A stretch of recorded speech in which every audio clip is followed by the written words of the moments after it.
Bro. Can I have my keyboard, please?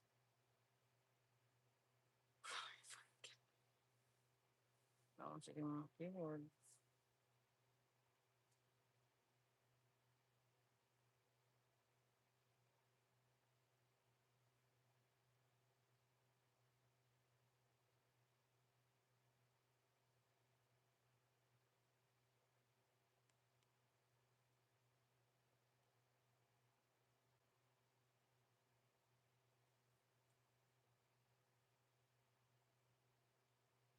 Why can't I type here?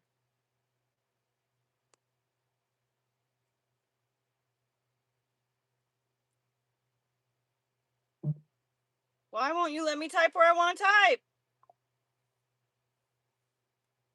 The absolutely unmitigated gall of this stuff.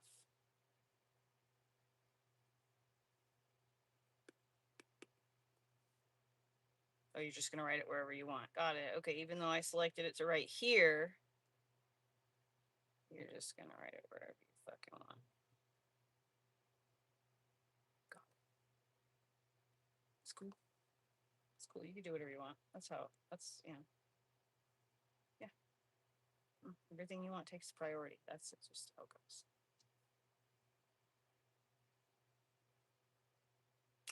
All right.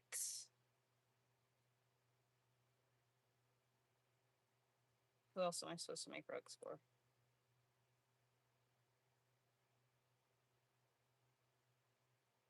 Do I have Google Sheets on here? Download Google Sheets.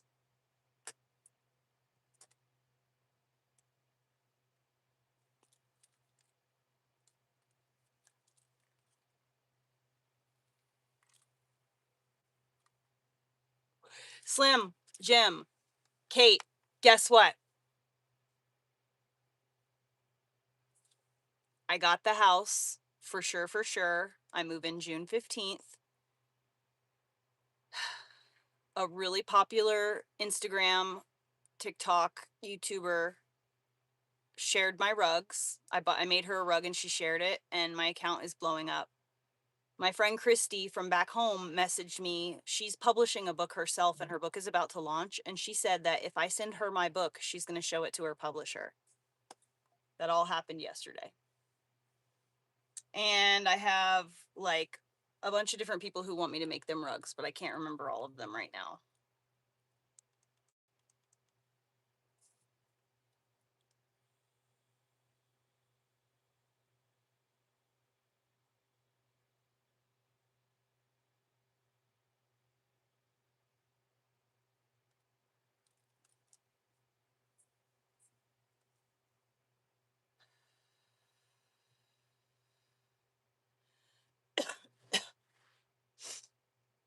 Oh, yeah.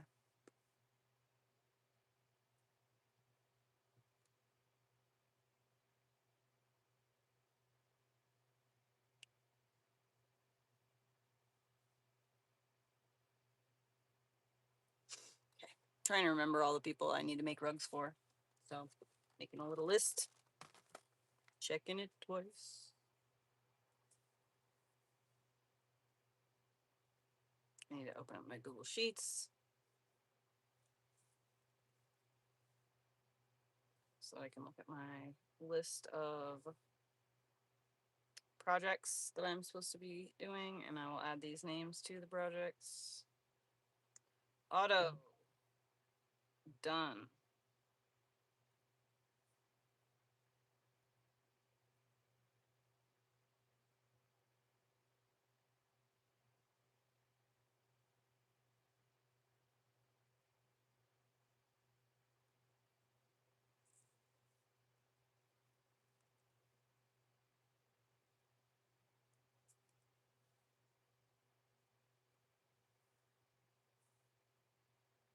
Okay, so auto, done. Autumn, done. Kristen, done. Wood and soil, done. Piano, done. Bookbinding. Done. Moxie. Done. Where's Nikki?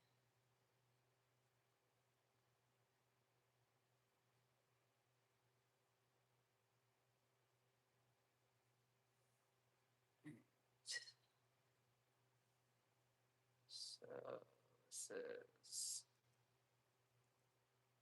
Facebook.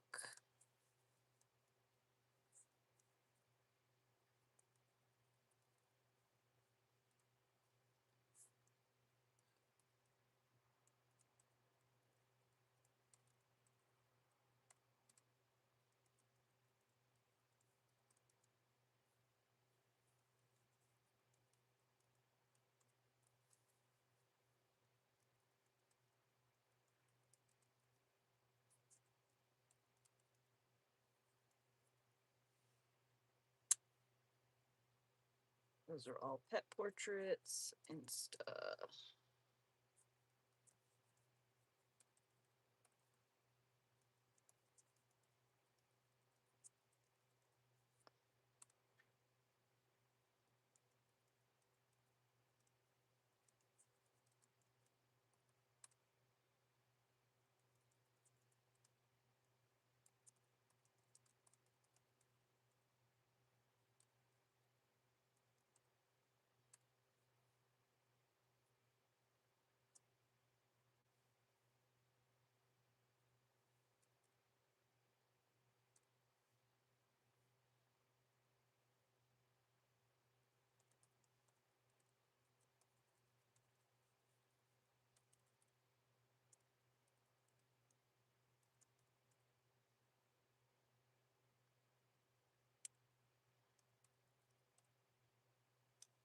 All right.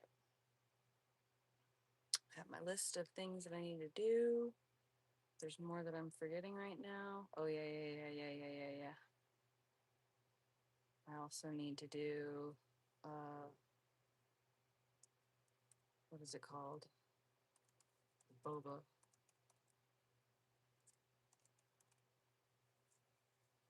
And then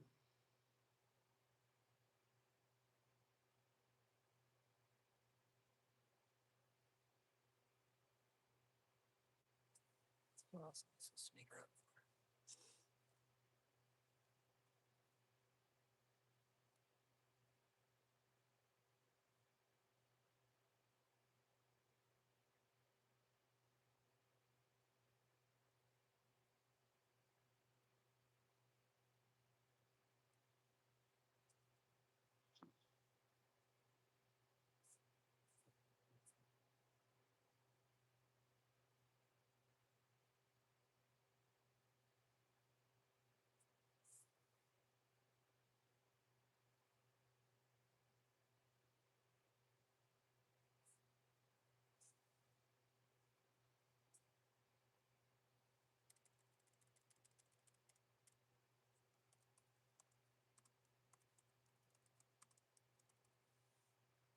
I found more.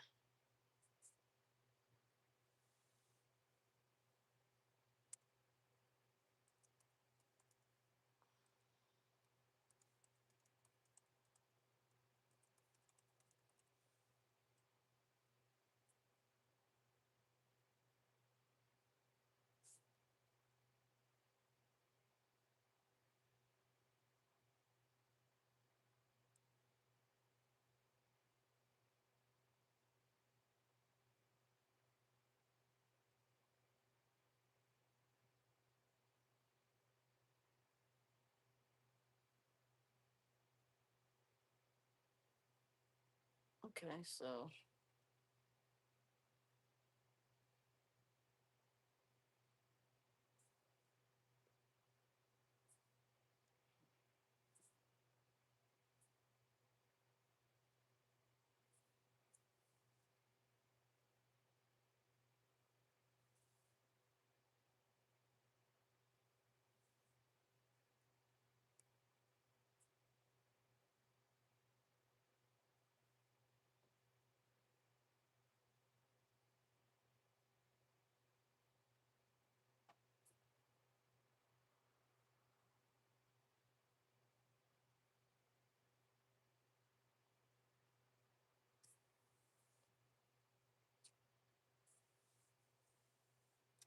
That girl posted the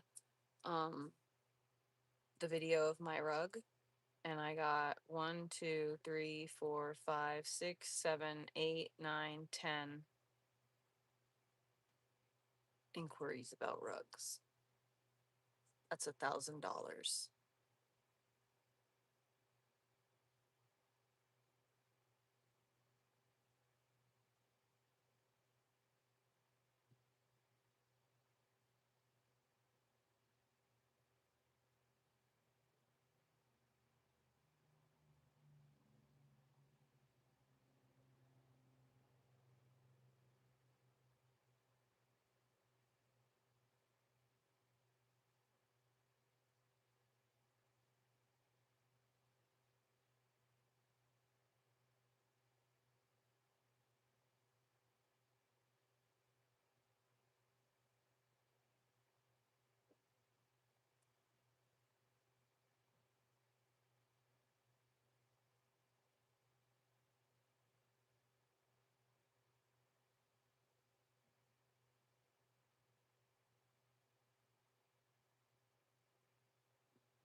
Yep, that's exactly how I do it! Exclamation point.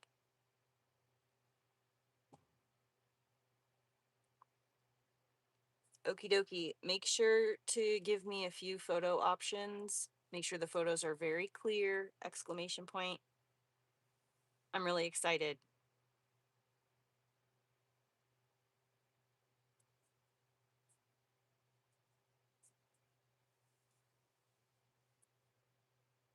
Oh shit, that's right. I almost forgot.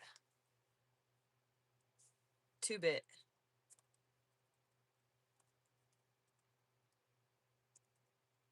Guy.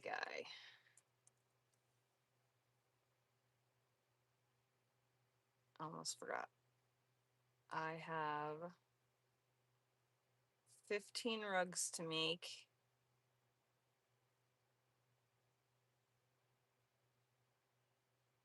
Ooh, I should make. Ooh.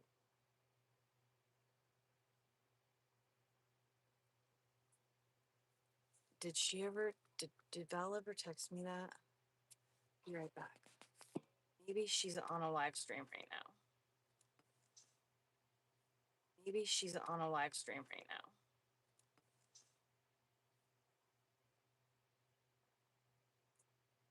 I live in the same town as Morgan McBride.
Nope, I stare into space sometimes.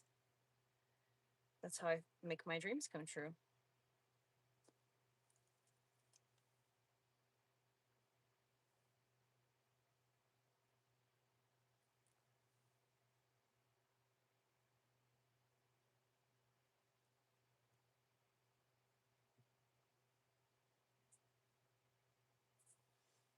The girl who I made the book rug for says, "Please know this is legit one of my prized possessions now, and it means so much to me. You've perfectly combined my love of books and art in one beautiful piece. I feel so lucky."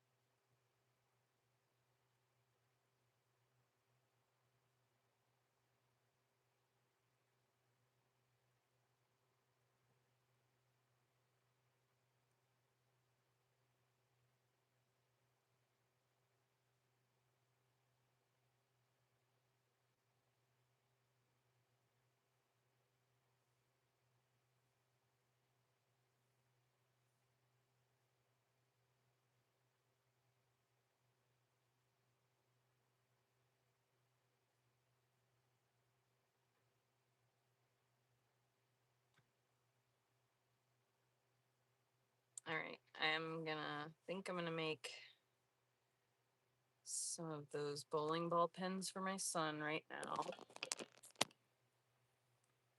Yeah. Oh.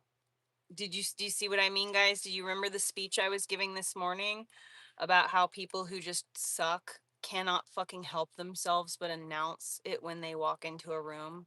Now that I have my face tattooed, they like can't help but say something about my face tattoos. It's just how it works. They announce themselves, and then I don't accidentally mistake them for a nice person and waste my time finding out that they're shitty overall.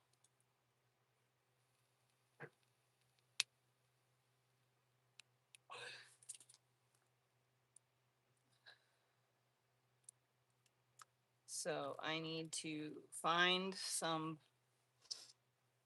bowling pin images.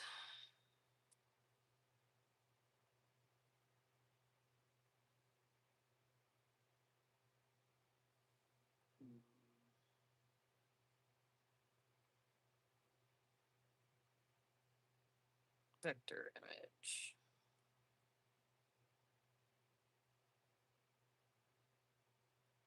There we go.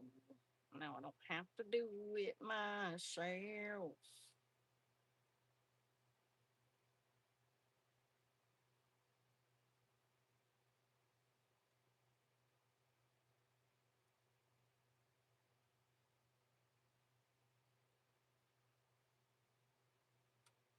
I think that works. No.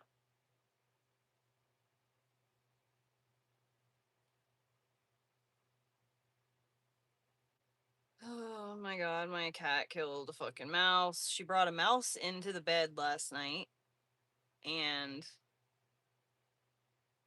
it was alive. Fortunately, at 1 o'clock in the morning, I couldn't quite sleep. I couldn't fall asleep. And so when she got on the bed, I like turned my phone light on and looked up as the mouse was running towards me. I can't wait till I have to like lock her inside. She can't go outside anymore. It's gonna be so nice.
We'll see what it looks like.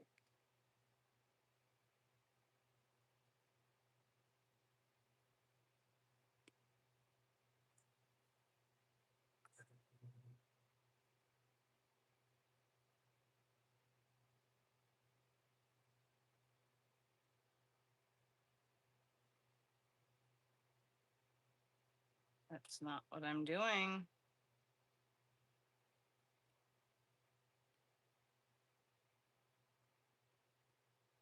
That's not what I'm doing. That's not what I'm doing. It's so hard sometimes.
I smell smoke, but I can't tell from where it's coming.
Daggum it, Heather. Just don't go over those lines.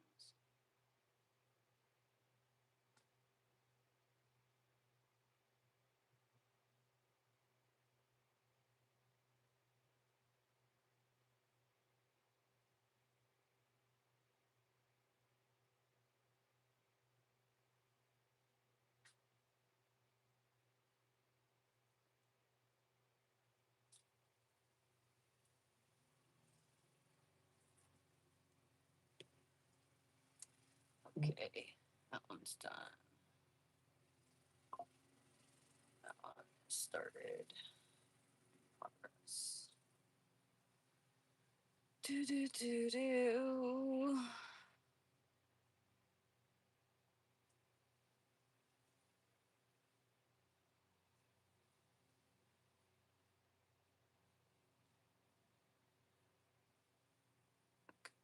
Go. All right, I've got Cornelius.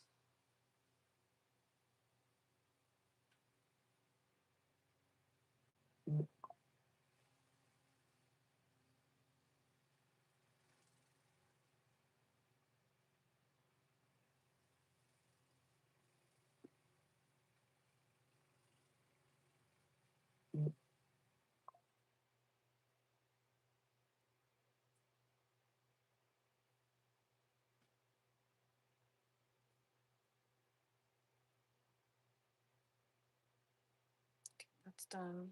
Ah, Cassie. That's what I was.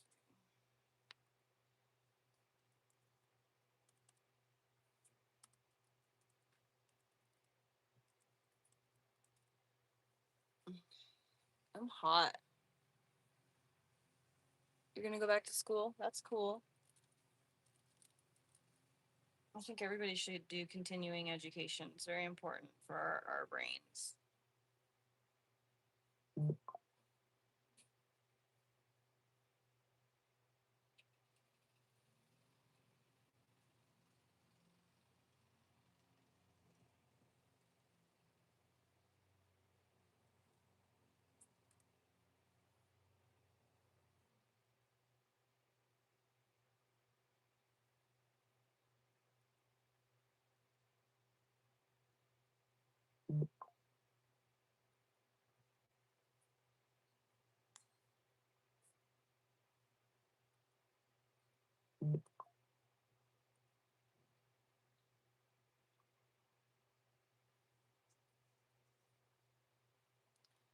What the one does she want me to do?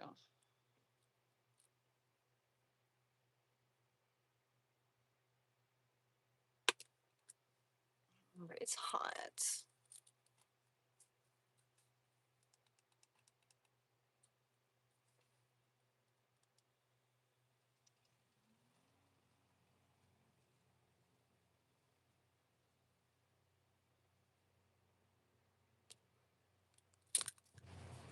I'm like sweating. And I don't like it. I gotta figure this out. Bam.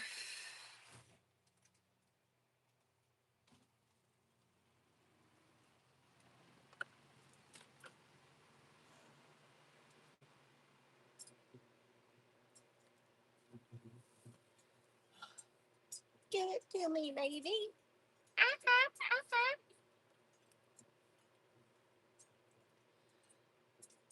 What's something that I should make? What's a rug that I should make? Like something small that I could fit like on the sides when I do like a portrait? I need some ideas.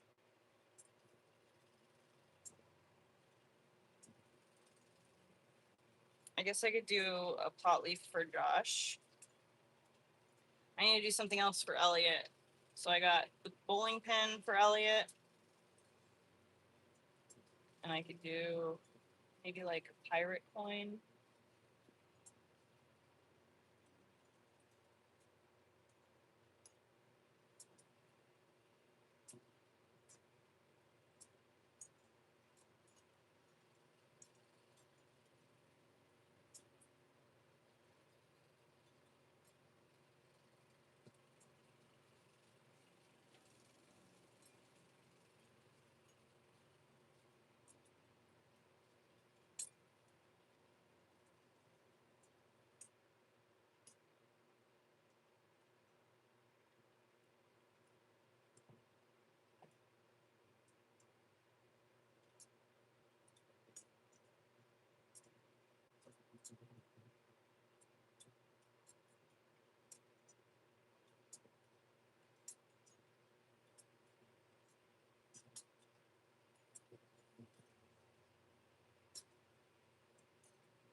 That's right.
I picked the exact ones that he likes the angle of. That's hilarious, Mom.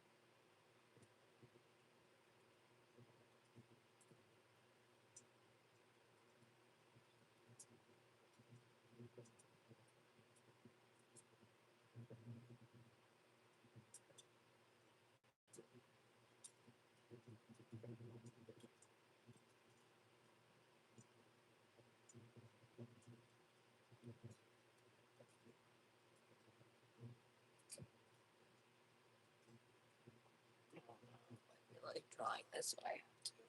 The kid's birthday is coming up, so. Oh, Dylan, I never listen to those guys on the internet. These chronically online incels. Don't worry, boo. I would literally never.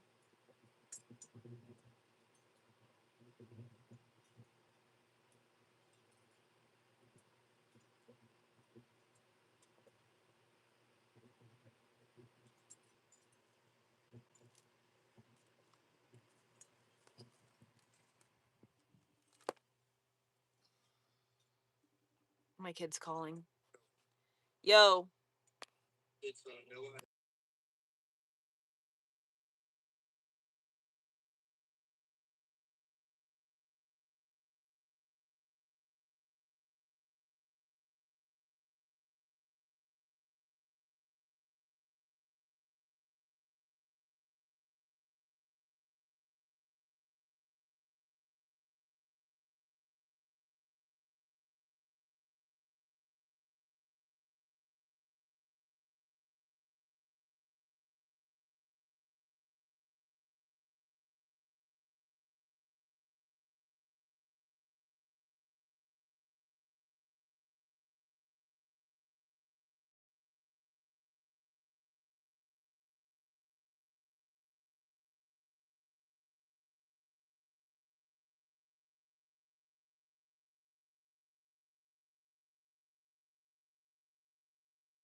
Wait, what?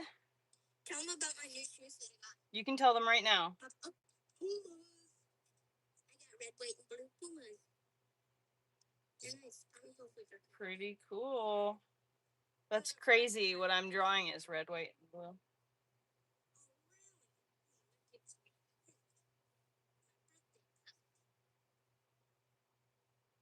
It's my birthday present, that thing that you're drawing?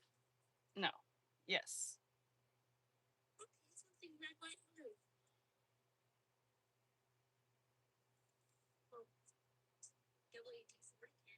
Red, white, and blue? Yep, it's definitely a WD-40 can.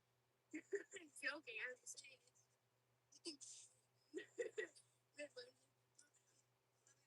I love you too, baby doll. I'll talk to you later. Peas and dribble. Me. Will you hang up, please?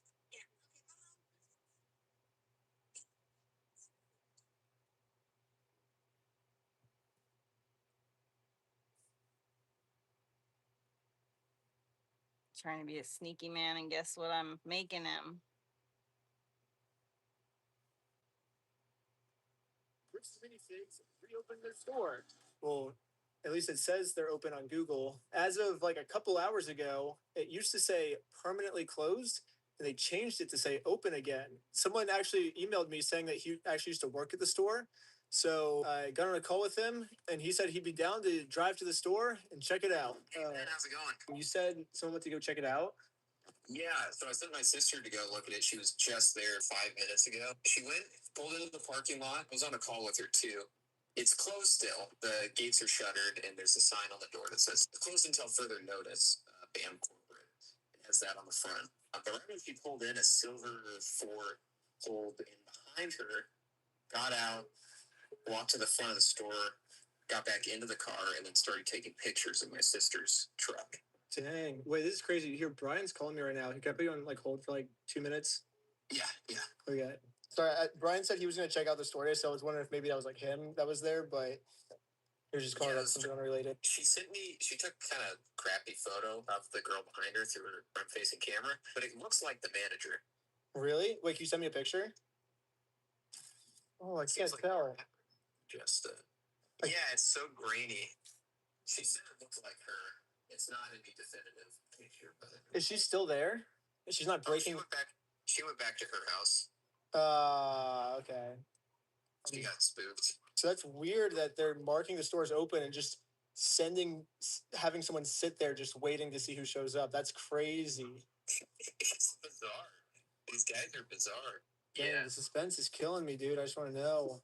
Yeah, this is their trap to get me out of Mexico. All right, I'm pulling into the parking lot now. Oh, yeah, there's a silver car here. Right. Should I mute myself? Yeah. Okay, I'm gonna mute myself right now. Okay. Well, who the heck is my car? Wait, was that the car that took the picture of your sister's license plate? It looks the same. Is there somebody? I don't think it. No. Oh. She might be in the back office. There's an office behind the party room, and that's where the CCTV is set up and stuff. So she could be back there. Oh, somebody's pulling in. Gray silver truck.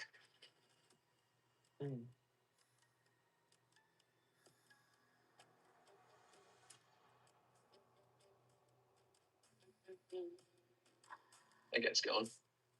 Where he just pulled in and left? Thanks. So that one car just kind of pulled in and then just like left? Yeah, that truck. That was a great GMC, I think. Just pulled in, looked at me, and then pulled out. Called Brian, and Brian's theory was that it's a trap trying to get you to come out. Bricks and Minifigs is literally just doing whatever they can to get me arrested. So the theory right now is that they put it back open to try to get me out of Mexico back into the United States, and they had someone waiting in the parking lot waiting to arrest me. That's crazy if that's really a trap where they're like, oh, let's say it's back open and Ben comes here and we can get him for trespassing. That's crazy. I don't know, but I've just been getting like tons and tons and like every day I've been getting privacy complaints on my YouTube video that I think Bricks and Minifigs is trying to put on it to that way, because they're like, if we can get this video taken down, then we can get away with all of the bad things we're doing, and we can like get away with this crime. Because if Reckless Ben's video gets taken down exposing us, then we can just keep all the Lego sets and the public pressure goes away and we won't have to give them back. So they would like timestamp like almost my entire video, and there's like timestamped parts where they're literally just like time stamping me and my friends talking to each other, saying that like, Sissy, guess what? and somehow Are you YouTube's still here, approving these dude? privacy complaints. Like, if you don't blur the Sissy, I have faces, something to which tell is you. Are you me and here? my friends, then we will take the video down. It's like, well, why do I have to blur my face? Like, I consent to it, but if I don't blur it, YouTube says they're going to take my video down. So like, what do I do? I don't know. I had a very lengthy conversation with YouTube support yesterday. I was chatting with a real person, not AI, for about 4 hours, and I'll read you the conversation because it's kind of crazy. Oh, also, so I was like blurring the video, and I was like, some of them were like, it was obvious who wanted to be blurred, so I was able to blur those people.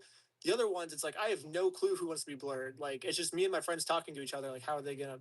What do I do? So the ones that was like obvious who wanted to be blurred, I blurred those people, and then I go back and look at the video, and there's like a huge blur over like a quarter of the screen for like the entire video. I'm like, what the? I didn't do this. Like, I definitely did not blur the entire video. Yeah, like, why I is it saw doing that the this? whole time in the video. And so I think it was a YouTube glitch. I think their thing messed up. So this is why I'm messaging them. And it sucks too, because some big streamers are starting to talk about this now. And it's actually like the video's blowing up, and it's actually really affecting how the streamers are talking about my video. Video is something I'm not sure if I'm allowed to share. In Reckless Ben's video, I've noticed he's edited it to have like blurs around the video, but it's not actually blurring anything. But I think he was trying to with the YouTube editing tool. So I'm just going to describe what happens, and if you want to see it, go to Reckless Ben's video for it. But he actually goes directly to describe what happens, and if you Yeah. So basically, like, this YouTube making this mistake is now affecting how the streamers are sharing my video. Like, less people are actually getting to see the video now because of these stupid blurs. And so I messaged them and I was like, okay, maybe if I get on YouTube support, once you get 100,000 subscribers, you can actually talk to a real YouTube person, and they will help solve all your problems for you. So customer support, nice. Okay, so first I get on a customer support call with Andy, and not only is he just a customer support person, he's a specialist. So it says the specialist Andy has joined the chat. I said, hello, I tried blurring the face in the video and it messed up and added random blurs to random parts of the video. How do I get them removed? It's already processed, so it doesn't seem like I can remove them myself. And they said, I really appreciate your time contacting us regarding your request to remove the edits made to your videos. I imagine the importance of having this concern addressed. No worries, I'll check this out for you. I say, thanks. So they're going to solve it for me. Basically, they're just like, are you still here? I'm like, yeah, all this crazy stuff. And then, so now they said, thank you for reaching out about the edits in your video. Unfortunately, we have removed the feature to revert the video back to its original state after using the editing tools in YouTube Studio. We apologize for any inconvenience this may cause. The decision was made to make our platform safer. If you still have a copy of it, you can re-upload it, and that's the solution, is just re-upload the whole video. So I said, I think you might be misunderstanding the situation. Like, YouTube's the one that messed up, not me. So like, why do I have to re-upload the whole video and like lose all my momentum I've gained just because YouTube made a mistake? So they said, thank you for reaching out about your video and how frustrating it is when an edit doesn't turn out exactly how you wanted. Basically, they say, I wish I had a different answer for you. To help keep the data on our platform secure and accurate, we have updated our system and removed the feature to revert a video back to its original state. So basically, what YouTube is saying is, this is actually for your safety, Ben. Even though YouTube messed up, we have to keep that blur on the video because that helps your safety and the safety of everyone watching the video, to keep this unnecessary blur over like a quarter of the entire video. That's to keep everyone safe, and it's to keep the video accurate, actually, is what YouTube's saying. So my response is now, this decision does not make YouTube safer. If YouTube messes up, I should not be punished for YouTube's mistake. This is not a safe feature. So then YouTube says, thank you for contacting us regarding your video edits. We understand that being able to undo these changes can disrupt your workflow. Please be aware that to enhance the platform security and content integrity, YouTube Studio no longer supports the option to revert a video. So basically now YouTube is saying, not only is it for your safety, it's also to keep up YouTube's integrity. We have to keep the blur. I'm sorry, we just have to keep this blur up. But I have a response. My response is, it would actually be much more secure and much more accurate if you would make secure and accurate edits instead of adding random blurs where they're not supposed to be. I feel like we can all agree with that. If we want YouTube to be more secure and accurate, let's add accurate blurs. Let's not just put a random blur in the side of my video so no one can see the story, because that sucks. That doesn't make me feel safe. It doesn't make the audience feel safe. I mean, does that make you feel safe to see a big blur and you can't even watch the thing? Does that help the integrity of the video? But this time he had a really good response for me. What did he say? Let's read it. He says, "I'm sorry for your trouble, but it can no longer be reverted to its original version." He said the best option is to upload. It is a brand new video. And so now I said, "But why are you telling me that randomly putting in a blur I did not want it to be makes it more safe and accurate? Please explain this to me, because maybe the YouTube support person's onto something. Maybe it actually does make my video more safe and more accurate to just add a random blur that's not supposed to be there. Maybe that makes the mistake. I just don't understand." I realized at this point that I was telling him that it doesn't make it more safe, but I didn't hear his side out yet. And I think I actually talked about in the last video, it's always better to understand before being understood. So I asked the YouTube support, I said, "How does this make my YouTube video safer to just put this random blur in my video?" And then he says, "I'm sorry, but I've already provided all the information. There's nothing more I can add." And so he has never explained how the blur makes it safer. He just said, "Hey, if we put this big blur over half your video, that will make the video safer." But he never explained why. So then when I ask why, what's his name again? Andy says, "Well, I've already explained this to you." But the problem, Andy, though, is he hasn't explained this to me. This is my first time asking the question. And so I said, "If you can answer that question, I'll be done with the conversation," just because it seems like Andy kind of just wants to like help the next person now. So I said, "If you answer this question, then I'll just forget about the whole thing, because at that point I will understand that actually we do need this blur. It makes the video safer." And so then I'll be done with the conversation. So I said, "You did not provide the answer to the question of how that makes YouTube more accurate and safe to put blurs where I never intended them to be." And then he just says again, "I've shared all the information and I've also referred this to our supervisor, yet you refused." So now you're saying I'm the one that refused, not him. And I'm afraid I'll end this chat. And then I said, "No, you have not answered the question." And then he just says, "Sorry, I have to end this chat." So he just leaves. And that was me and Andy's conversation. Not very productive. Andy might have just been having a bad day, so I don't want to judge Andy too hard. We all have bad days sometimes. So I decided I was going to get a new YouTube support person, and maybe they can help me fix this problem. So now I have a new specialist that joined the conversation, and her name is Adriana, I think. Adriana. Yeah, so now I have a new specialist that joined the conversation, and her name is Adriana. And so immediately I say, "Hey, I was on support with a person. He was unable to answer my question. Can you answer it for me?" I basically just explain the situation to her. And then she says, "I completely understand, and you're looking for answers. I want to apologize how that last interaction ended." Oh, it just got dark in here. Oh, that's pretty sick. Technical difficulties. Oh my gosh. Yeah. She says, "I want to apologize for how that last interaction ended." And I'm like, "Wow, you actually seem like a much better customer support person than the last person. And you actually might be able to answer this for me. Like, I'm happy I got a good customer support person now. So that's sick." So I said, "I will be so happy to receive the answer when you are ready to give it to me." And then Adriana says, "Thank you for the kind compliment." And I said, "You're welcome. You do seem very kind." And Adriana says, "Thank you." And I said, "You're welcome." And then I said, "Did you do anything fun today?" And Adriana was like, "Not much, just the usual daily routine, waking up, showering, heading straight to work." What I say? I said, "Looks like we did similar things today. I took a really nice shower earlier and got super clean." And here I'm trying to like relate to her, because if she thinks we're friends, she'll be more likely to help me. It's kind of a psychology trick I'm using on her. Even though I definitely did not shower yesterday, I was too busy editing. And then she says, "That's great to hear." And I said, "Smiley face. Thanks for being so cool. I'm super confident we're going to be able to solve this problem now." And then she says, "Thank you. Please stay connected." And I said, "Okay." And she says, "Thanks again for your patience while I looked into this. Are you still here?" I said, "Yes." And then I said, "You sound like a very happy person." She said, "I am. Thank you." I said, "Well, hopefully some of your happiness can rub off on me." Because at this point, I wasn't actually feeling too happy. I was a little sad that like people can't see my video now. It's like like the video's like finally starting to blow up now. Like it wasn't doing good at all at the beginning, and then now that it's finally blowing up, there's a huge blur on it, and so it's like, oh, it sucks. So Adriana, after a little time has passed, Adriana did some deep research on this, and she finally has an answer for me. So this is the solution. Adriana says, to keep our platform safer and more secure for everyone, the option to revert a video to its original state after using YouTube Studios has been retired.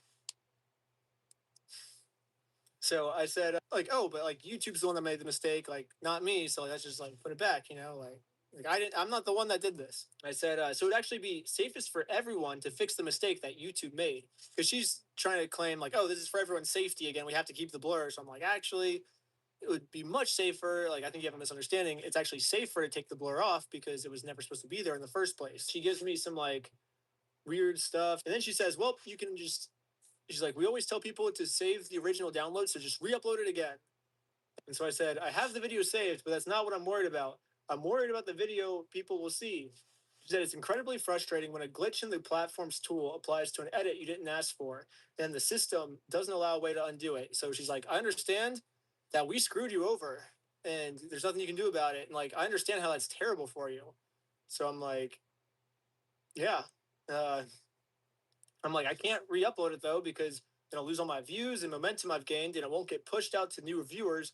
Like, this is very important. I'm like, I'm on a journey to get my friend's dad's life savings back, and this might screw up my entire mission of, because you guys can't fix this for me. Like, the dad's health, he's in bad health, and like he just wants to get his dad's stuff back. And like, the not only is bricks and minifigs against me, not only are the Mormons against me, not only is the police against me, but now it seems like YouTube's against me. Like, what the like I guess the lesson here is just don't do anything nice for anyone, or else everyone turns against you, is what it seems like. And so I said, can I possibly talk to your boss? There has to be some way to fix this. Like, I'm sure there is. So, like, I completely understand the high stakes of your mission and how crucial this video's momentum is for your cause. I know losing those viewers in comments is the last thing you want to do. What'd she say? Just, I must be completely upfront with you. There's no technical workaround or higher approval that can change this outcome.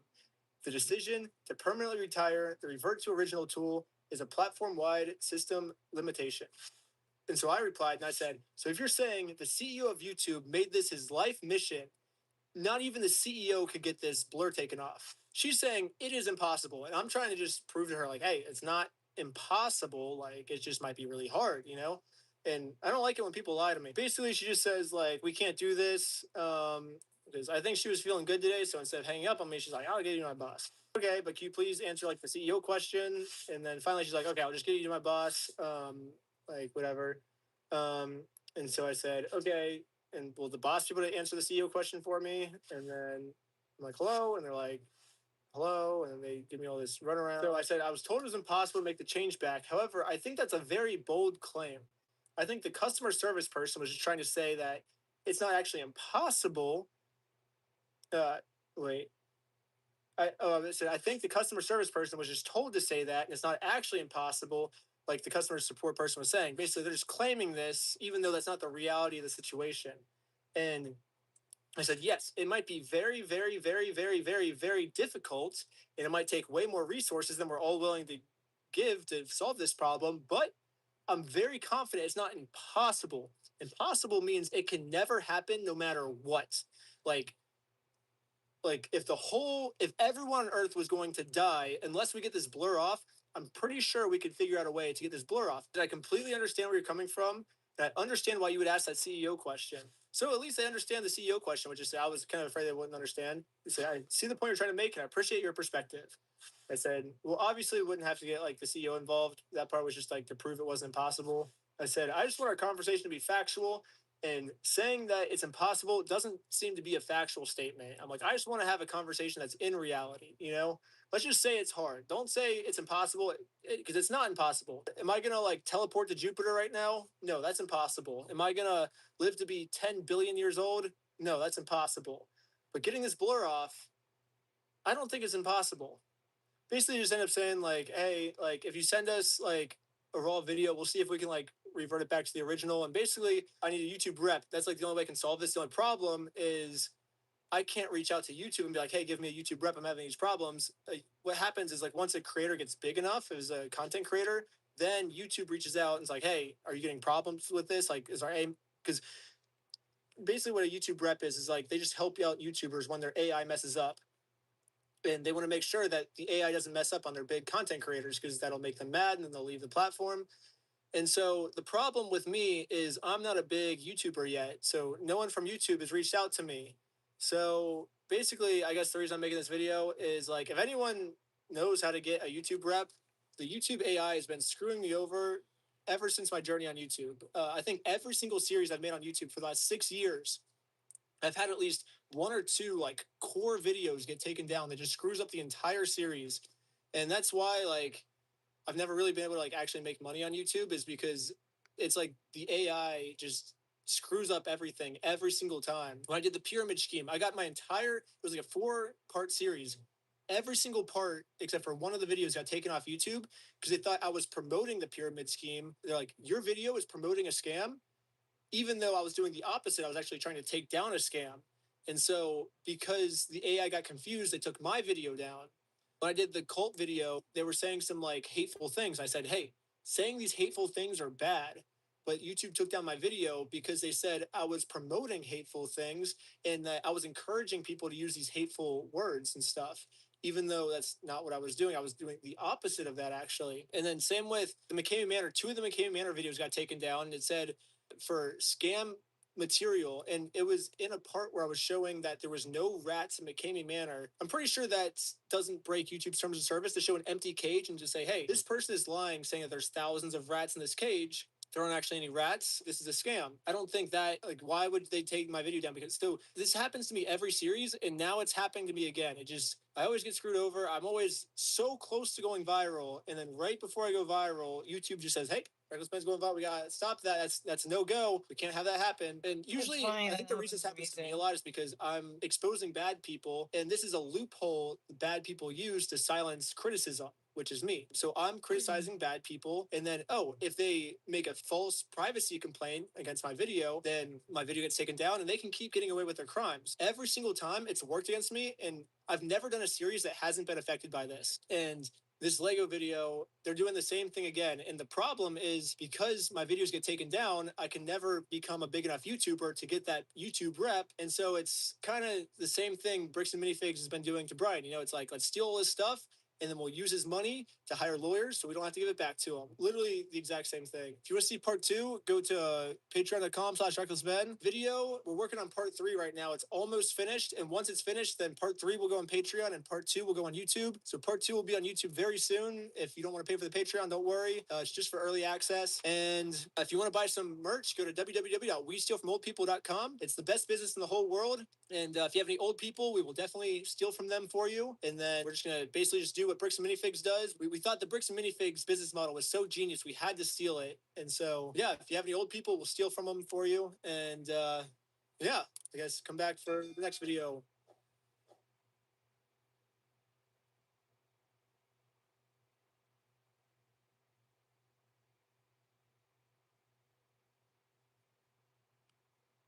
Well, the CEO of Rock Nation wants to see my DMs, and a judge just granted it. I just found out today that this magistrate judge has issued a federal court order for my personal private DMs and messages. The order hit the public docket yesterday, and I just found out today. So this all goes back to Rock Nation CEO Desiree Perez and this lawsuit between her and her daughter, Demore. Demore filed a lawsuit last year in Florida in the district court, suing her mom, claiming all kinds of stuff, including that her mother, Desiree, had allegedly, according to this lawsuit, wiretapped and illegally videotaped Demore while she was in her bedroom, and possibly also while she was in the bathroom. She claimed in this lawsuit that Desiree illegally hacked and mirrored Demore's iCloud account from the Rock Nation headquarters specifically. And most alarmingly, in my opinion, claimed that her mom, Desiree, had had her daughter, Demore, kidnapped and imprisoned against Demore's will. So in this lawsuit, she sued for racketeering, civil conspiracy, unlawful detention, false imprisonment, constitutional rights violations, and that's just to name a few. And at first, Demore had filed this lawsuit against 15 to 20, maybe like 17 or so defendants. The defendants at first in the first filing of the lawsuit included Rock Nation, who Demore claimed helped her mother to surveil her. She also sued another defendant, Life Skills Behavioral Health Care, the hospital that she got locked up in, and apparently had some connections to another defendant, this doctor, Daniel Bober. And Demore had, among other defendants, sued the sheriff's office, the Broward County Sheriff's Office in Florida, for allegedly, according to the lawsuit, helping Desiree, the mother, to violate Demore's rights. This is just to name a few of those defendants that were sued along with Desiree. Again, by Desiree's daughter. So time goes by. The RICO part of the lawsuit gets dismissed. The Rock Nation defendant gets dismissed. So they're no longer defendants. A few other defendants got dismissed, but many claims, or at least some of them, survived. So the heart of the case between the daughter and the mother is still ongoing, even as of today. So I learned about the case about a year ago, really soon after it was first initially filed by Demore, and I posted on social media about the case, if I recall correctly. So there were a couple reasons I was interested in this case.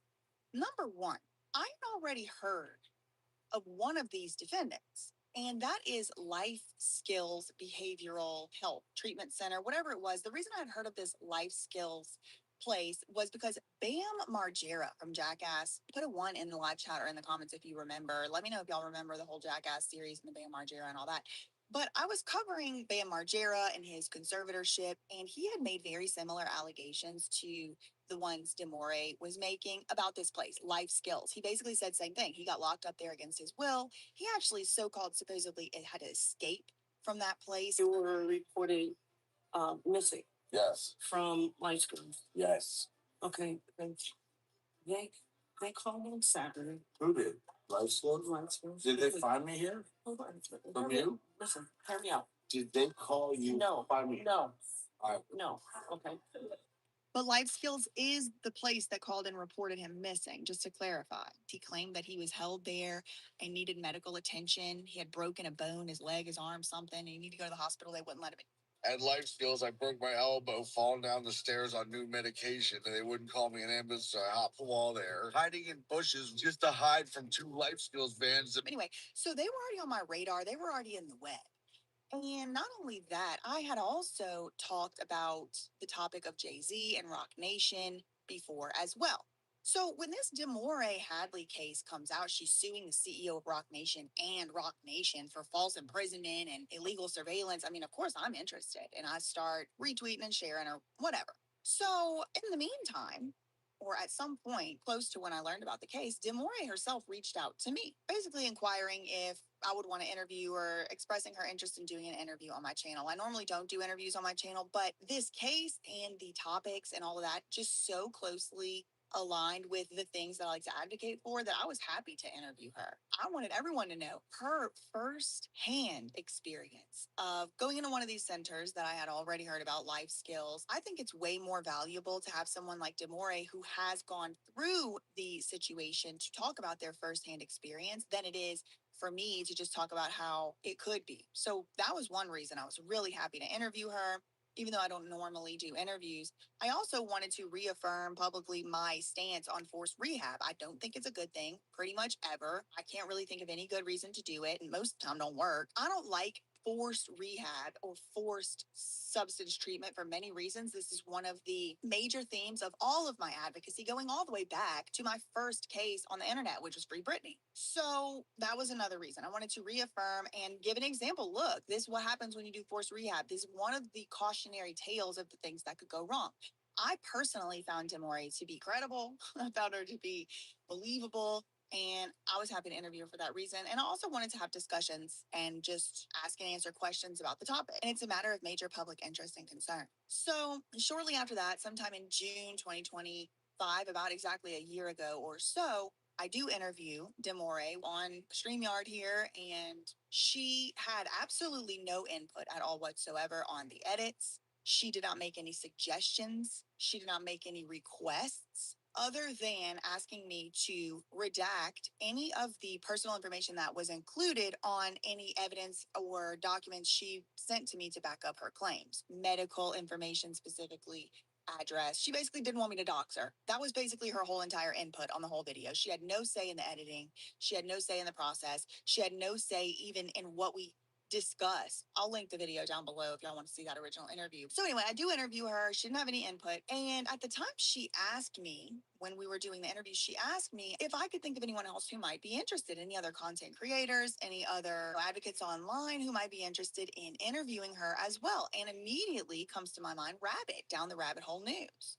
It's basically right in Rabbit's wheelhouse, and she is a phenomenal advocate. And also, she understands things a little bit more from a social work perspective and government perspective because she has credentials and training and work experience in that area. So I'm like, oh, perfect. Rabbit, Down the Rabbit Hole News. She would be a good one. I bet she might want to interview you. So I'll reach out to her, whatever, kind of thing. So I suggested her. And at some point, I did send a, I guess, three-way DM between Rabbit and Demore, basically just linking them up, introducing them. So the interview between Rabbit, Down the Rabbit Hole News, and Demore never happened, in part because a gag order was eventually issued in the case. She didn't even do the interview. So at the time that the gag order got put in place, there was already a lot of discussion that there might be a gag order. This is Rock Nation CEO, and there does seem to be a history or a propensity for law firms associated with Rock Nation to try to get gag orders in cases. That's just pretty much, from following cases related to them or in some way adjacent to them in some way. I just noticed the pattern that they like to try to get gag orders. So I figured there would be one. Other people figured there would be one. But at the time that I interviewed Demore, there was no gag order in place. Eventually, there would be one granted. Moving on. So I published the video. I shared the link with Demore in private DMs, and I pretty much have had basically no interaction with her since. A little bit here, a little bit there. I'm gonna read those messages to y'all, but let's just get to what happened next. So I published the video to BJ Investigates, the channel you're watching here, and the video promptly gets removed from YouTube because somebody supposedly purportedly purporting to be from the law firm called Reed Smith, issued a copyright takedown request on the video or a demand. So the video actually got completely removed from YouTube. A copyright strike was on my channel. I had to appeal it. The appeal worked because obviously it was fair use.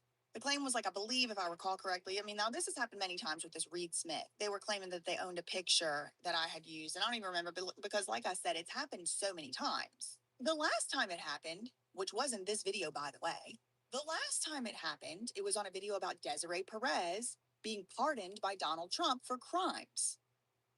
And that one got removed very recently, like within the last month or two. And I had to appeal that one as well. And it was this Reed Smith takedowns at gmail.com. Girl, why is a law firm using a Gmail address? And so I reached out to the law firm. I reached out to their IT department. Nobody ever got back to me.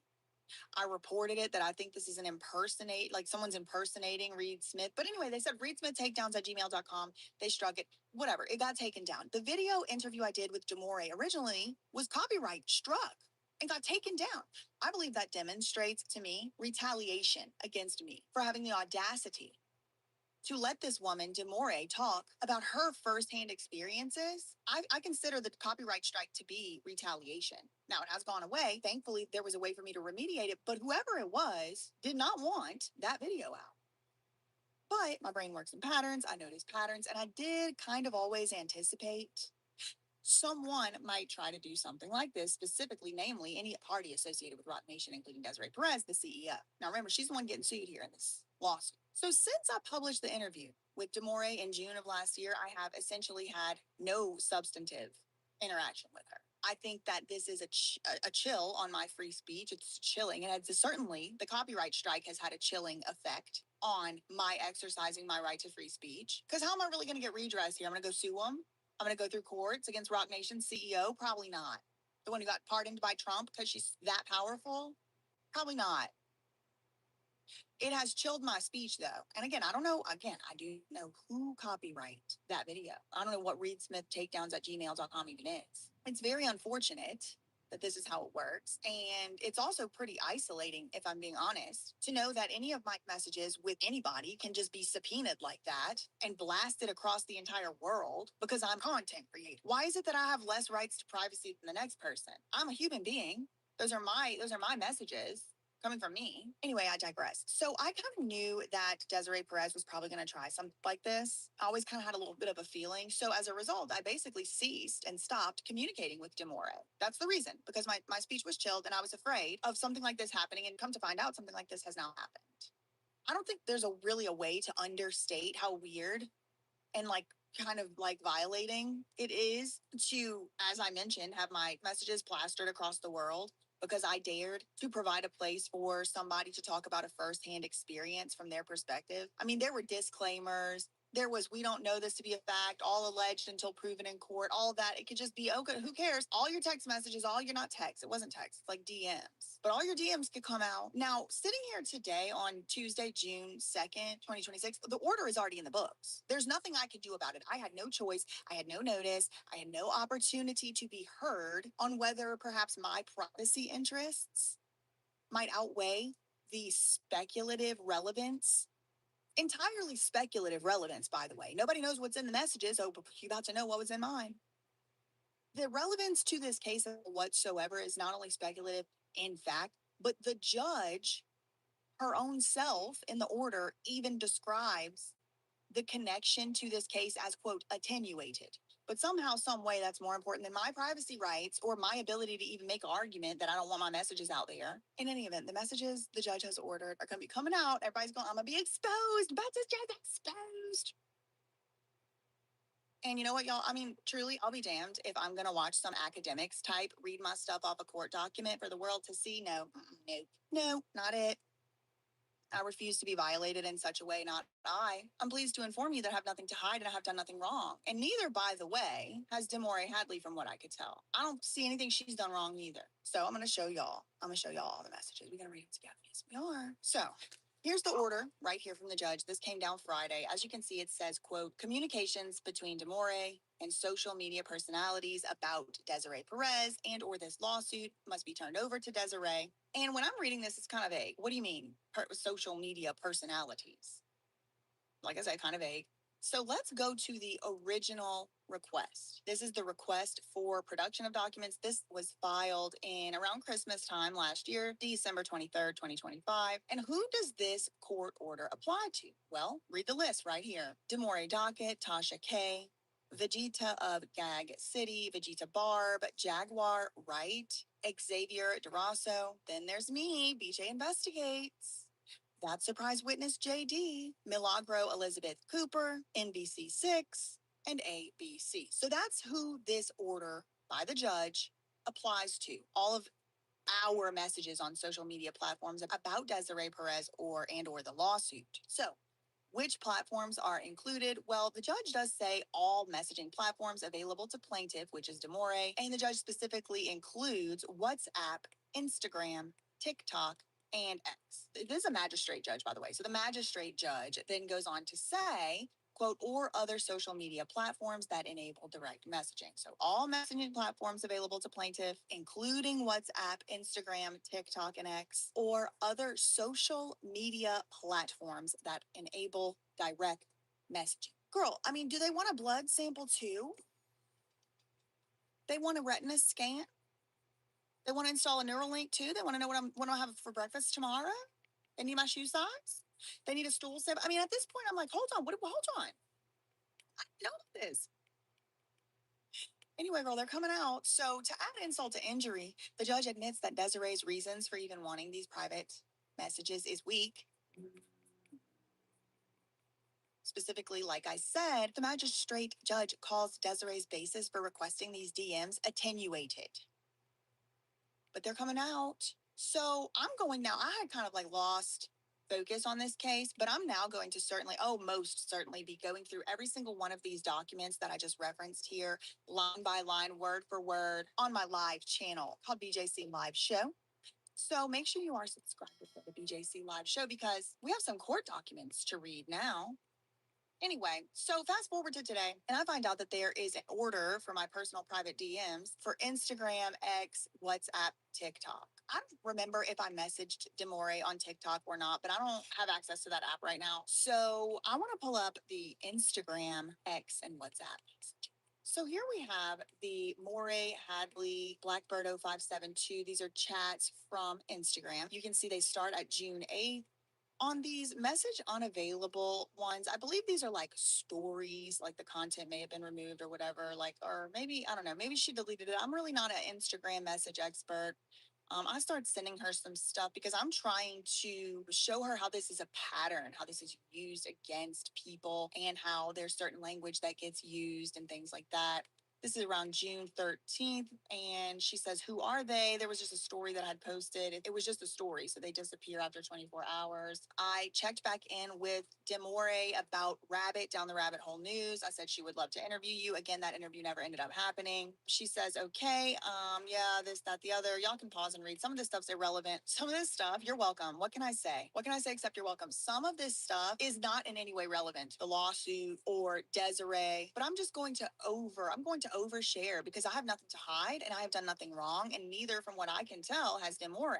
So some of this stuff is just irrelevant to the lawsuit or to what, they're trying to find. She's like, "News Down the Rabbit Hole News." And she's talking about her attorneys. I said, "Yes, Rabbit." Shout out to Rabbit Down the Rabbit Hole News. If y'all aren't subscribed over there, please go subscribe. But Rabbit was the only person who stood by me when I was going through lawfare, being completely attacked and viciously, I think, harassed with litigation. Rabbit was one of the few real ones that actually cared about the truth and getting to the truth, and she wasn't going to be scared off or bullied or intimidated. And so I think she's the perfect type person to cover a topic like this. Plus, she has expertise and education and experience in the area. She says thank you.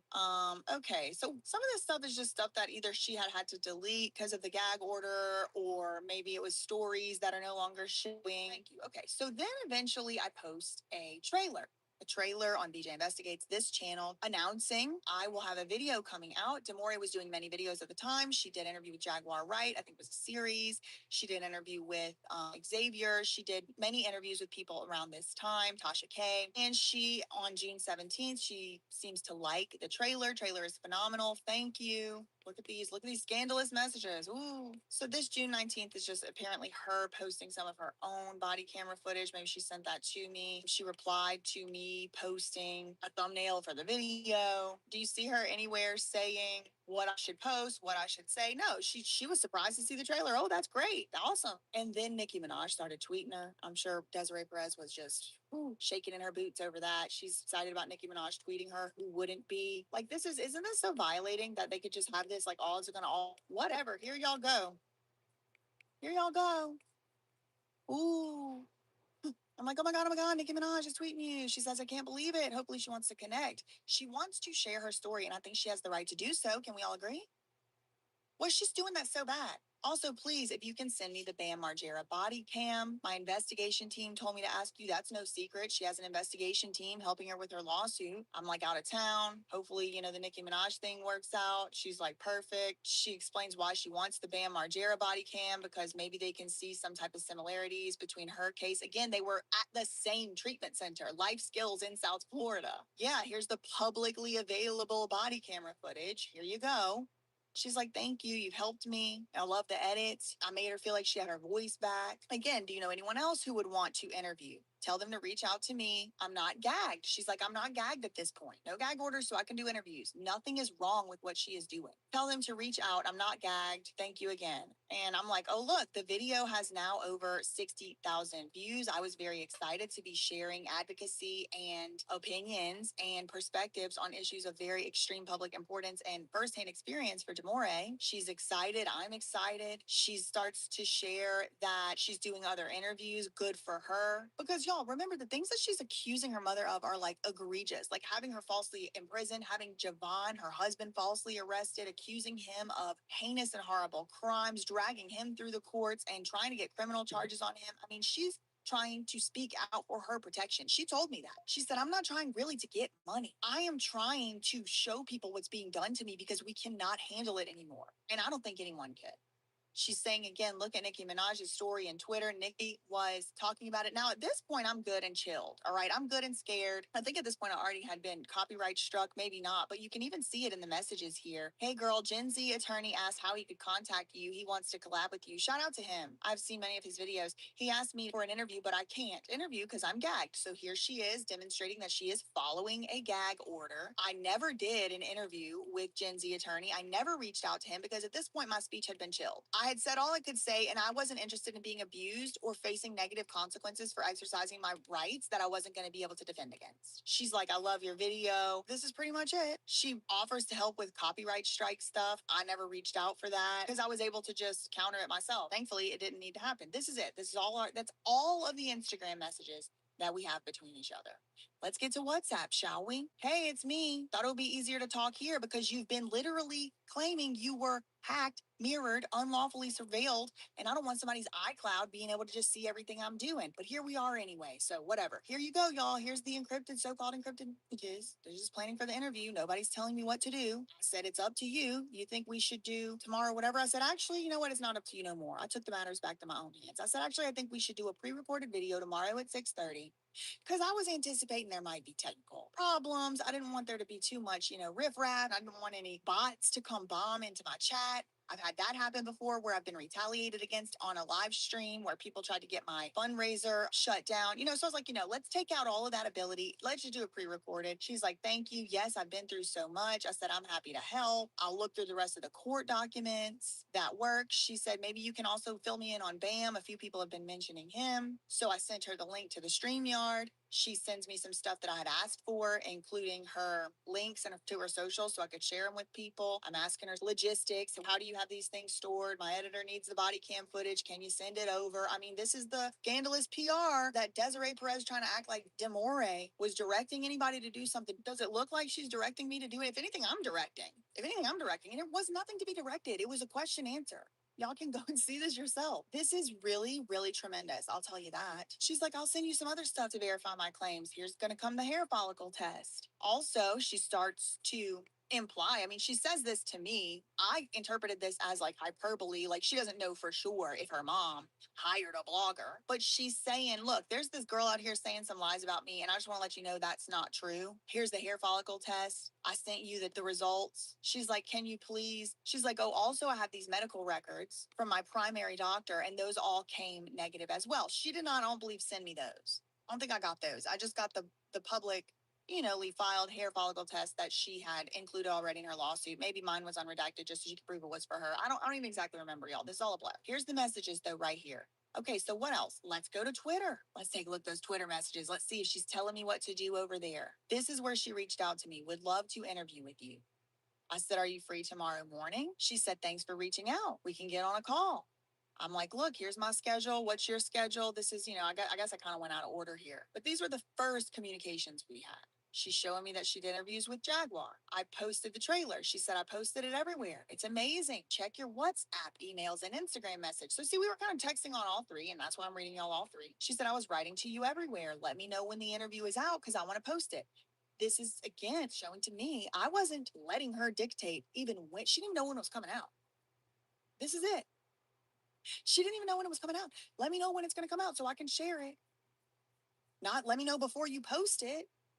Look, she was surprised at what was in it. Everyone is so impressed. My lawyer husband, you killed it. Can't thank you enough. Then she posts a few things here, there. She shares with me some of the things she posts because I was following the case before my speech was chilled. Look, sending me stuff to back up her claims, responding to Survivor One. I'm talking about, oh my God, girl, Nicki Minaj is tweeting.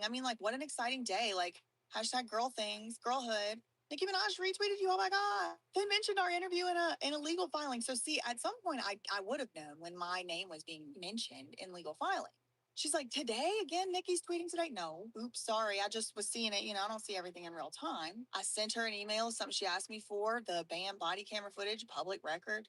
Look at us communicating about public records in these DMs. She just started her space. Do you want to join? No, I didn't respond to that. And as you can see, I basically never responded again after mid-June 2025. July 2025 here, July 15th, 2025, August 18th. I never sent a heart. I never sent a reply. Somebody had sued her for a restraining order. She sent me the link to the court date. I didn't go. And this was all caused by this video right here. This is the video that got frivolously removed from YouTube. This is the video that caused not one, but now two vicious attacks of retaliation on my free speech. Hey, Reed Smith. Hey, probably Quinn Emanuel. Hey. Hey, Desiree. Did you find what you were looking for? Anyway, y'all have seen the back end now. Y'all have seen the back end. Anybody telling me what to do?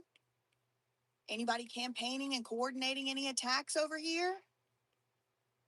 If you will look, we didn't even say a bad word really about Desiree at all. Other than maybe me saying, I am a controlling parent's worst nightmare. I am a controlling parent's worst nightmare. Ask Britney Spears' daddy. Ask Bam Margera's mama. My opinion. So, yep. This is where we live. This is how it is. I forgot about you guys. I had no choice in this matter. I had no notice that my DMs were going to be subject to a federal court order, having them become public. I had no notice. I had no knowledge. I, by happenstance, became aware of this. So that kind of sucks. But at the same time, I have done nothing wrong. I have nothing to hide. But what I will say is it is a little bit diabolical, maniacal that this can happen, because I think it's going to have a very chilling effect across pretty much anybody with a social media account. I don't think it's constitutional. I certainly don't think it's fair or right. I feel like it is retaliation for me having the audacity to stand up against the most powerful, elite, powerful people in the music industry, the entertainment industry, and frankly, the world. The woman got pardoned by Donald freaking Trump. But make sure you definitely go check out the interview.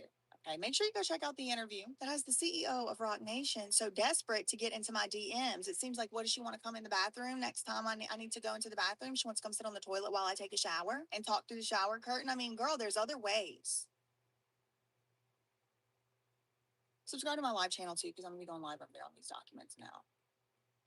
Anyway, in the meantime, opinions ain't defamation. Neither are facts. Everybody's innocent until proven guilty. Everybody's not liable until proven otherwise in a court of law. And that's all I really had. Love you, Minnie K. Bye.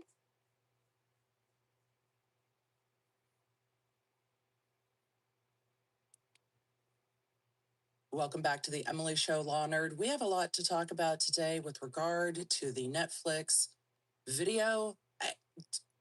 It's not a docuseries, it's not a documentary video. It's not really a movie because it's about as long as, well, a normal episode of this podcast.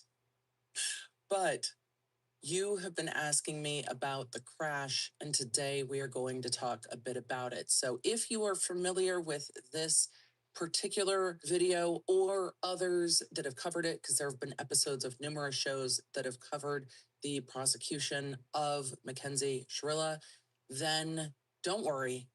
We are going to cover new stuff. If you are not familiar with this video case, documentaries about it, don't worry. I'm going to give you the background that we need to talk about the appeals today, because I am so curious about what's going on, because there is a fight brewing at the Ohio Supreme Court over this case, and I'm really curious about what's happening, because every time we cover a case, Law Nerds, we are blessed with the fact that we get to talk about something that I have never seen before. And today is also one of those days, because there is something in this appeal that I have actually never seen argued before.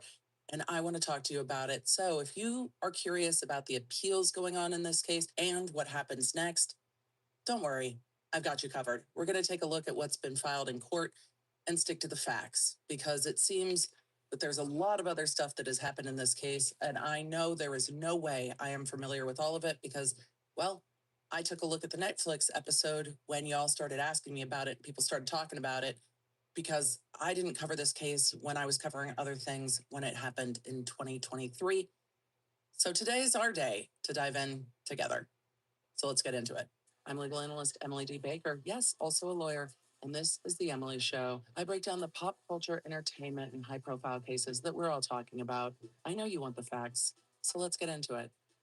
And Lawner, don't worry, we've got a lot going on this week. There are about 5 other things that I wanted to cover on the podcast, and I'm like, no, they're going to have to wait for stream. And remember, this coming week, because it's June, Right? Who knew? It's June. This coming week, we are going to have International Law Nerd Cookie Day Take 2 on Friday, June 5th, because we will be together for the sentencing of Brendan Banfield.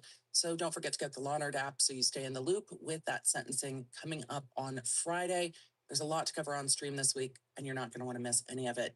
Today, let's talk about the crash and the prosecution of Mackenzie Shrilla. I'm going to give a quick road so far overview of this case, and the appellate court gave a really detailed recitation of the evidence in this case. I'm going to post a link to that here, and the document will be available for download in the Law Nerd Lounge in the app if you want to download that and look at it.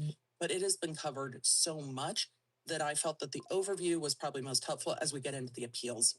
A quick overview of this case. Mackenzie Shrilla was prosecuted and convicted for the fatal July 31st, 2022 crash that killed her boyfriend, Dominic Russo, and their mutual friend, Davian Flanagan. At the time of the crash, she was 17 years old. She is now currently 21. She was tried in 2023, and there's been a lot of conversation about this trial, especially in light of the Netflix series, because that was a court trial, which is an interesting choice. We don't see a ton of prosecutions that are a court trial, but the defendant has the right to waive a jury trial and just have the judge decide. That can be done for a variety of reasons, including if this case was particularly sympathetic, which I think that it probably was, and the community had a tremendous amount of sympathy for the young victims, Davion Flanagan and Dominic Russo, who seemed to be well known and well liked within the community. And if you want to focus on a particularly narrow aspect of law, in this case, it's going to be intent. And if you saw the crash, you will see that Mackenzie Shrilla gave an interview for the first time to Netflix.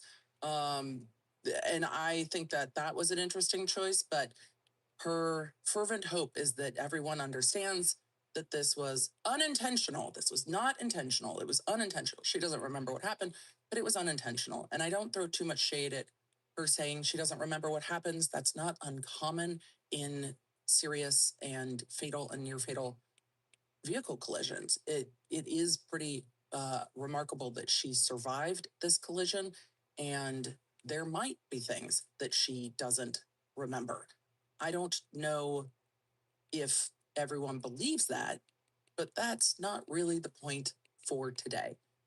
However, at the time of the crash, she was 17 years old. This case was taken from a juvenile prosecution, and in California, we called it certified up, but it went through the process to move it from juvenile to adult.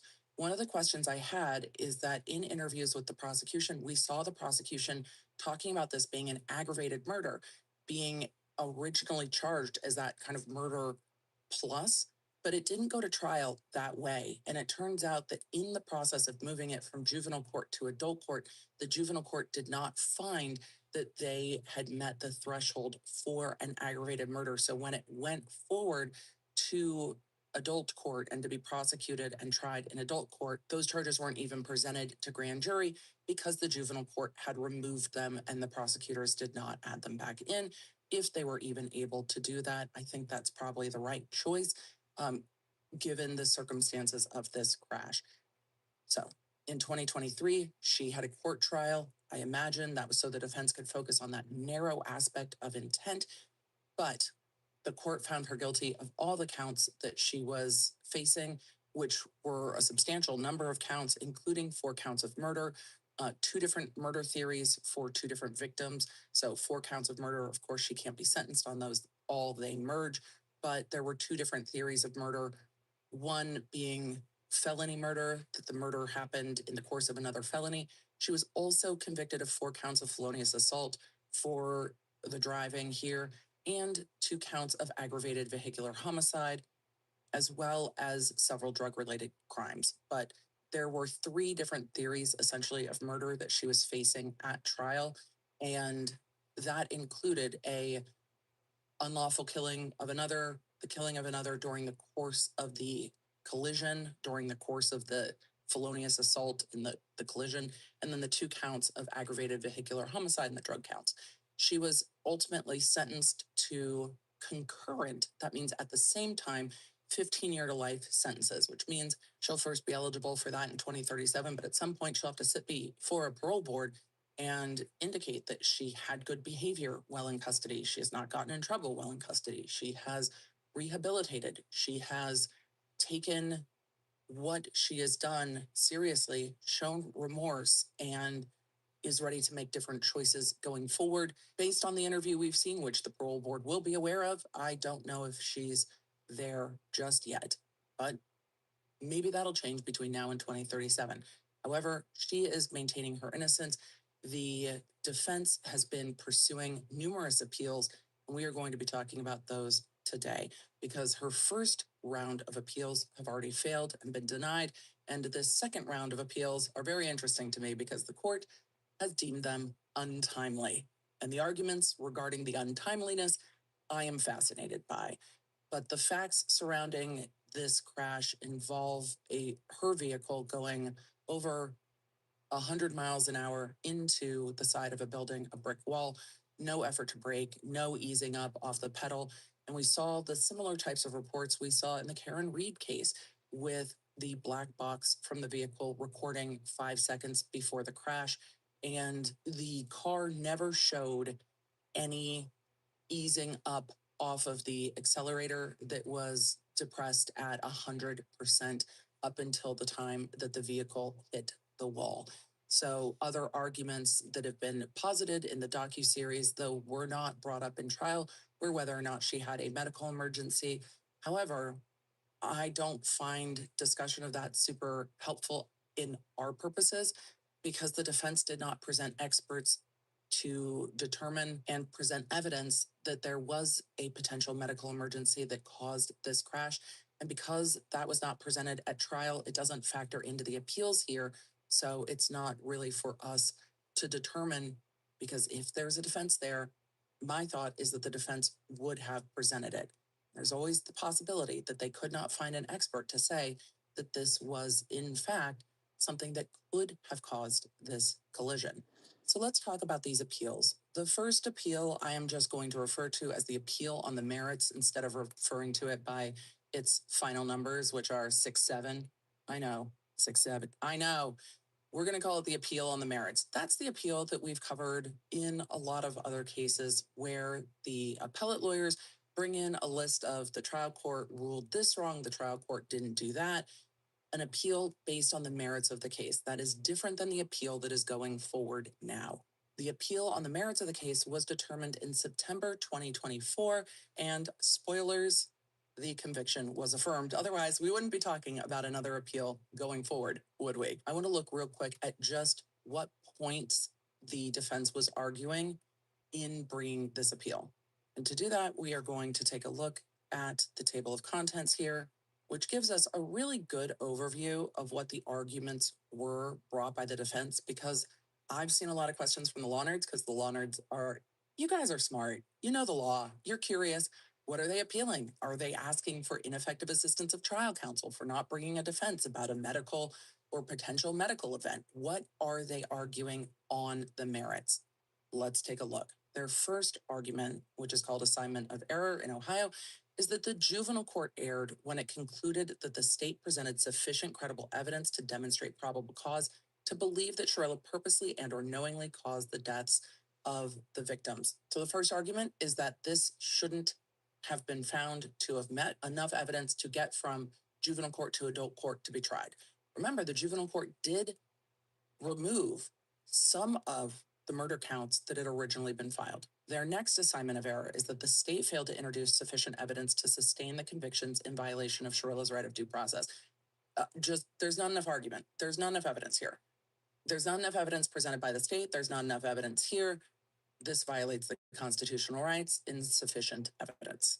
The next assignment of error is that the convictions are against the manifest weight of the evidence, which is another way to argue that essentially the trial court got it wrong in their verdict. Not enough evidence here. The next assignment of error is that the trial court erred by permitting the state to introduce character and or other acts evidence during its case in chief. This is similar to the arguments that we saw in Murdaugh. Too much financial crimes in Murdaugh was something that the court noted, though it's not the reason Murdaugh's conviction got overturned. But this is one of those areas where if character evidence comes in and if other acts evidence comes in, it can be an area where you see a conviction overturned. However, that's harder to do when you have a bench trial. The worry is that jurors can't separate these things in their mind, that jurors are going to look at something that's unflattering of a defendant and be like, well, yeah, they, probably did the thing. Generally, they suck. They probably did all the things. That is improper character propensity evidence. Hey, they probably did the thing. But when you have a bench trial, other judges are going to look at that and say, no, the court can separate these things out in their mind. The court is not going to take character evidence, look at the person before them, and have the same potential impact that a jury might. So when you are looking at arguing this on appeal, this argument might go a little further at a jury trial. Then again, the court might make different rulings at a jury trial. Because at a bench trial, the court can say, I can separate these things out. Tell me what you want to tell me. And the final argument that they brought on this appeal is that the trial court erroneously precluded the defense from introducing testimony and or evidence relating to the July 17th incident, thereby prejudicing Sharilla's constitutional right to due process and fair trial, as well as her right to present a meaningful and complete defense. This is regarding a prior incident where it is alleged that Sharilla was overheard saying that she was going to crash the vehicle while she was in the vehicle driving and in a fight with Dominic Russo. Now looking at the Court of Appeals, as they are talking about upholding the conviction, they get into the sufficiency of the evidence, saying, quote, Sharilla contends that her convictions were not supported by sufficient evidence. While she challenges the convictions on each of counts 1 through 8, we note that counts 2 and 8 are merged into other offenses at sentencing. Therefore, any error with respect to the sufficiency or manifest weight of the evidence on those counts is harmless beyond a reasonable doubt because they merged, so she can't be sentenced on them. And then they go on to say that an appellate court's function when reviewing the sufficiency of the evidence to support a criminal conviction is to examine the evidence admitted at trial to determine whether such evidence, if believed, would convince a reasonable juror of the defendant's guilt beyond a reasonable doubt. And then they take a substantial amount of space lining out the evidence that they believe is not just sufficient, but beyond sufficient, including the incident a month before the crash where Sharilla was heard threatening to crash the car while they were driving. That's such earlier in July incident. That medical experts examined Sharilla after the crash and could find no evidence that she had been afflicted with a neurological or muscular condition that would have contributed to the crash, that the car was not malfunctioning. They go on to say this evidence was sufficient for the fact finder to conclude beyond a reasonable doubt that Sharilla crashed the vehicle purposely, intending to kill Flanagan and Russo. We therefore overrule Sharilla's second assignment of error. The court concludes saying, having overruled Sharilla's assignments of error for the reasons we stated above, we affirm. That means they uphold the conviction. The court finds there were reasonable grounds for this appeal, which means this wasn't a frivolous appeal. There were grounds to be examined by the court. They say it is ordered that a special mandate issue out of this court directing the Cuyahoga County Court of Common Pleas to carry this judgment into execution, meaning that her appeal has been essentially denied. The defendant's convictions having been affirmed, any bail pending is terminated.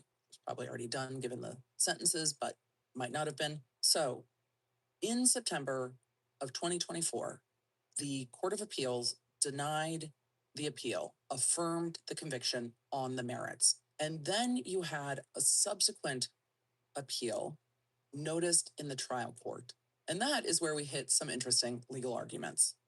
Leonard, we're going to take a quick moment to talk about something that I love as much as talking about these cases with you, and that's the Leonard Shop and today's sponsor, Shopify. Because without Shopify, the Leonard Shop wouldn't have happened. From starting this shop in the middle of the night at the speed of ADHD and building it myself to growing it to where we're at now. And one of the things I know that you love that I love too is the Shop Pay button. It makes it so easy to check out because you don't need to get out your wallet. You don't need to log in. It's all just handled and secure. Shopify makes it so easy to design your own site with their built-in studio with hundreds and hundreds of ready-to-use templates. So your shop doesn't just look like everybody else's, but also it's really easy to get it up and running and it matches you and your brand style. They have world-class expertise in inventory and international shipping.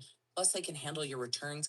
And if you ever get stuck, they have 24/7 customer service. Leonard, it's time to see less carts go abandoned and more sales go with Shopify and their Shop Pay button. Sign up for your $1 per month trial today at shopify.com/lawnerd. That's shopify.com/lawnerd. Thank you, Shopify, for sponsoring today's episode. And let's get back to the podcast. So after the appeal on the merits was complete, Sharilla filed an additional motion for post-conviction relief. The post-conviction relief was denied by the trial court. That denial was based on it being untimely. That went back to the Court of Appeals. And in March of this year, the Court of Appeals denied the requested relief. Prince of Cats, look what I just made. This is going to the Ohio Supreme Court, asking the Supreme Court to Oh my God, overrule what the fucking Court of thank Appeals did, which was uphold the trial court's denial of the post-conviction relief. So we're going to take a look real quick at what the Court of Appeals. Have you heard the big news? Prince of Cats, have you heard the big news? You wish I was on drugs, because then maybe you wouldn't be such an idiot, but you aren't.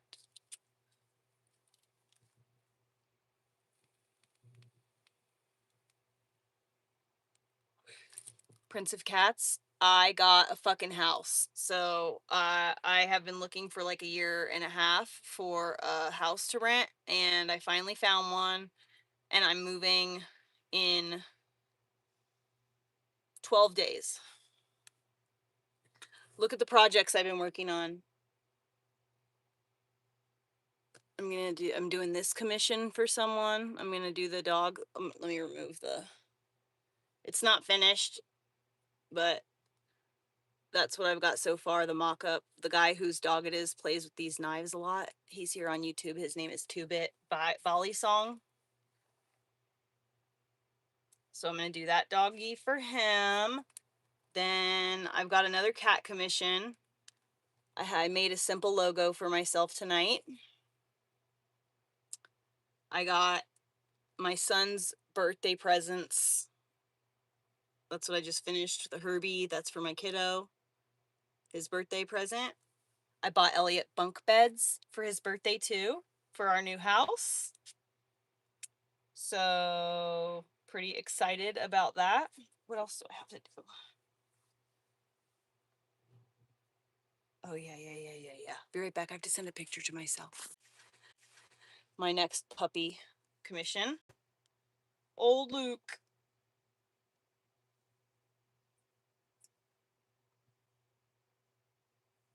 I'm trying to get as much of the stuff done as I can. Oopsies, wrong button.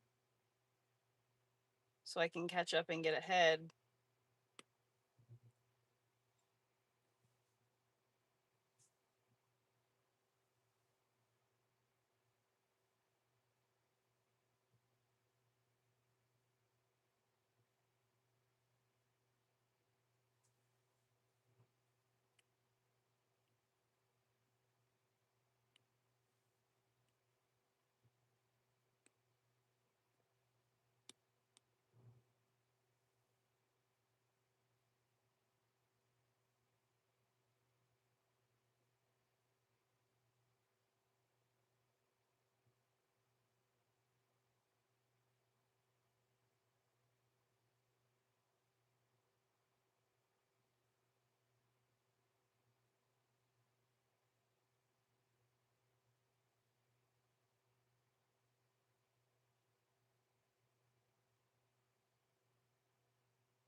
Old man Luke.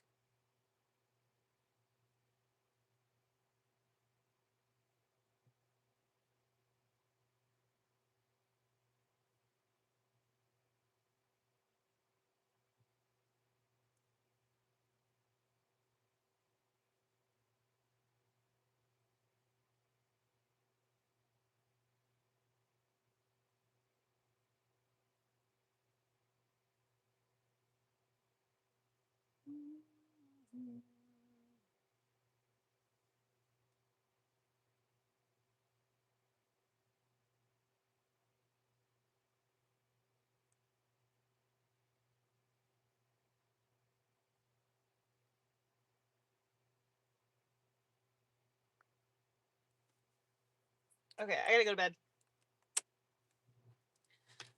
I'm not doing my best work, so I gotta go to sleep. Good night, guys. Thank you so fucking much for hanging out. I'm gonna go to bed. I have the day off tomorrow as well, so we'll be back at this again tomorrow. I gotta go with my dog. He's outside.